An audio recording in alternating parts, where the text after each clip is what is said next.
જય સ્વામિનારાયણ. તારીખ 9/8/2025 શ્રાવણ માસ, રક્ષાબંધન પૂર્ણિમા. ગામ કરિયાણાના પાદરે ભેંસું પાવા આવેલ ધોળીબાઈએ અવેડે છાણ લેવા આવેલ જલ્લુબાઈ હારે કરિયાણા ગામને ગોંદરે આવેલા આગંતુક ચારણબાઈની વાત કરતાં કરતાં પોતાની ભેંસોને ઘર તરફ પાછી વાળી. ચોમાસાના દિવસોએ વરસાદ લંબાતો હતો. આબ કોરો ધાકડ, આકાશમાં નજર ફંગોળીને ચારે દિશામાં લોકો ઊંચી નજરે જોતા, પણ ક્યાંય વાદળોનો ફોદો કળાતો ન હતો. એવા વખતે ખંભે જોડી નાખી જૂનવદર ગામમાં ઘેર ઘેર ભટકતી ચારણબાઈને જોઈને ચોરાના બાવાજીને દિલમાં દયા છૂટતા તેને પાસે બોલાવીને બેસાડીને કહ્યું કે ભાઈ, આમ મોઢું ઉતરી કેમ ગયું છે? આ દેવ દ્વારે પાણી પીને જરાક થાકોડો ખાવ. બાઈ પાણીનો કળશિયો હાથમાં લેતા કહે કે હા લાવો બાપુ. બાઈ તો ઘટક ઘટક એકસાથે પાણીનો લોટો પી ગઈ. જરાક પેટમાં શાંતિ વળી ને ટાઢક થતાં બાઈ તો દળદળ આંસુ સારવા લાગી. કાં બાઈ, તને રોણું શીદ આવે છે? બાપુએ પૂછ્યું. રડતા રડતા બાઈએ કહ્યું કે બાપુ, કરમના દી માથે ટૂંટિયું વાળીને બેઠા છે ને આ મુઠ્ઠી ધાન સારું ગામો ગામ ભટકવું પડે છે. તે કોઈ કુટુંબ છોરું છોકરા છે કે નહીં? બાઈ કહે કળશી કુટુંબ હતું, પણ વખત વિફરો આ દુકાળે વેર વિખેર કર્યા. જાતે કેવા? બાપુ, ચારણની દીકરી છું. તો જોગ માયાના કુળના. બાઈ નિશાસો નાખતા કહે કે હા બાપુ, એનાય કાંઈ ગનામાં હશું તે આવા કપરા વખતે એમણે તેને છોડ્યા.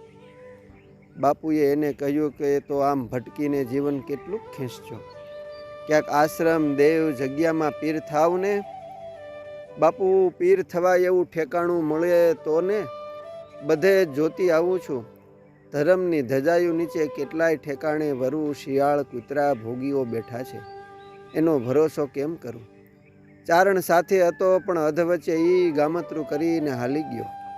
એનોય હથવારો ગયો.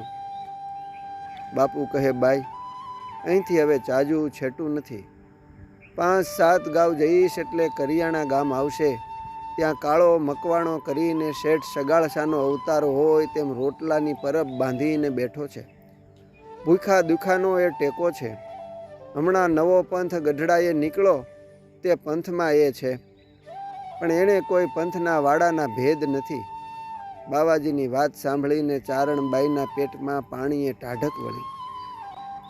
વાત કરતા બાવાજી ઓરડામાં જઈ રોટલાના ટુકડા લાવી બાઈને દેતા બોલ્યા કે લ્યો, આ જમો, જરાક પંડમાય ટેકો થાય. હું તમારી જેમ ગામમાં કાવડ ફેરવીને ટુકડા માગી લાવીને તમ જેવા કોઈ આવે તો એના પેટ ઠારું છું. બાકીના દીએ ઠાકોરનું ભજન કરું છું. બાઈએ તો રોટલાનો ટુકડો ખાઈ પાછું પાણી પીધું ને બાપુના ચરણે માથું નમાયું. તો લ્યો બાપુ, જય માતાજી, ભગવાન તમારું હારું કરે. એમ કહી બાઈને અંગમાં ચેતના આવતા ચાલવા માંડ્યું. તે દિવસે બરાબર કરિયાણે કાળા મકવાણાના ઘેર પ્રગટ પ્રભુ શ્રી હરિની પધરામણી થઈ હતી. શ્રીજી મહારાજ સાથે 10 સંતોને વિશે કાઠી હરિભક્તો હતા. તે ઓસરીમાં બેઠા બેઠા સત્સંગ કથા વાર્તા કરતા હતા. ચારણબાઈ તો ઉઘાડી ડેલી જોઈ અંદર હાલી ગઈ. બધાની નજર એ બાઈ તરફ ગઈ. સત્સંગમાં વાતનો દોર તૂટ્યો. ઢોલીએ બેઠેલા મહારાજ જાણે તારલીએ વીંટો ચંદ્રની જેમ શોભા હતી. હરિભક્તોને જોઈને બાઈએ પૂછ્યું કે આમાં કાળો મકવાણો કોણ? હું છું. ઝડપ કરતો કાળો મકવાણો બેઠેલ સભામાંથી ઊભા થતા બોલ્યા કે બોલો, શું કામ છે બેન? ત્યારે બાઈએ ગળતા સાદે કહ્યું, એ આખા ડાયરા ને જય માતાજી. કાળા મકવાણાએ જય માતાજી કહી પૂછ્યું, ક્યાં રહેવું ભાઈ?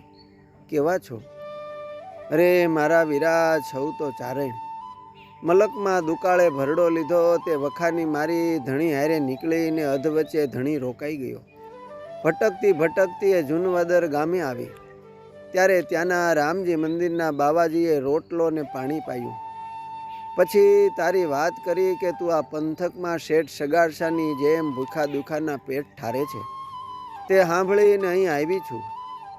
કાળું મકવાણા કહે કે તો બેના ભલે આવ્યા. સામાના ઓરડે જાઓ, ત્યાં બાયું બેઠા છે, ત્યાં તમને રોટલોય મળશે. ના વીરા ના, ખાલી રોટલા સારું નથી આવ્યો. મલકમાં માગતા રોટલો ક્યાં નથી મળતો. પણ અહીં આવતા મેં સાંભળ્યું કે તું જેને ભગવાન કહે છે એનાય દર્શન કરવા છે. કાળું મકવાણાએ શ્રી હરિ સન્મુખ આંગળી ચીંધીને કહ્યું કે આ ઢોલિયે બિરાજા એ જ મારા ભગવાન સ્વામિનારાયણ.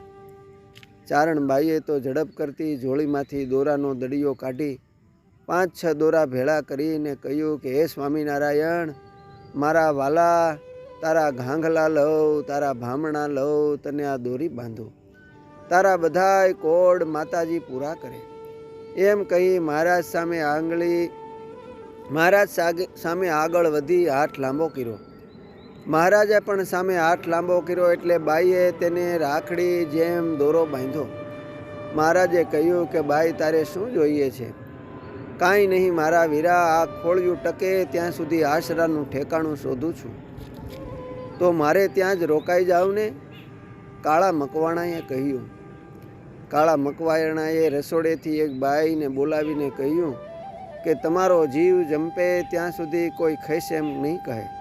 જે થાય એ વાસીદા પાણી દરણા અને રોટલાનું કામ કરજો. લ્યો જાવ એ બાઈ હારે. ચારણબાઈ રસોડા તરફ હાલી ત્યારે પર્વતભાઈ બોલ્યા કે વાહ બાઈ, તારા બળિયા ભાગ, તે મારા પ્રભુને રાખડી બાંધી, તને અવતારી પૂર્ણ પુરુષોત્તમ જેવો ભાઈ મળ્યો. તે સાંભળી સુરા ખાચર બોલ્યા, આ તો 16 સંઢી છે. તે સાંભળી મહારાજ બોલ્યા કે પર્વતભાઈ, શું કહો છો? પર્વતભાઈ કહે, અરે મહારાજ, તમને જે બાઈએ રાખડી બાંધી તે બાઈ કેવી ભાગ્યશાળી હશે. મહારાજ કહે, પર્વતભાઈને મહિમાનું સાચું અંગ છે, અને આ સુરા ખાચરનો તો ચારણ જેવો રંગતીયો સ્વભાવ છે, એ જીવને ક્યાંથી ઓળખે? એમ ઓળખ આપી ત્યાં થાળ તૈયાર થયો. તે મૂળજી બ્રહ્મચારી આવીને ઊભા રહ્યા. મહારાજ થાળ જમ્યા, તે પછી સૌ સંતો ભક્તો જમ્યા અને થોડો વિશ્રામ લઈ ગઢડા તરફ પ્રભુ પાછા ચાલ્યા. ચારણબાઈને પ્રગટ પ્રભુની ઓળખાણ થઈને પ્રભુને રાખડી બાંધીને પોતાના જીવનું પરમ કલ્યાણ થયું. અસ્તુ. જય સ્વામિનારાયણ. સત્સંગ સાગરના મોતીમાંથી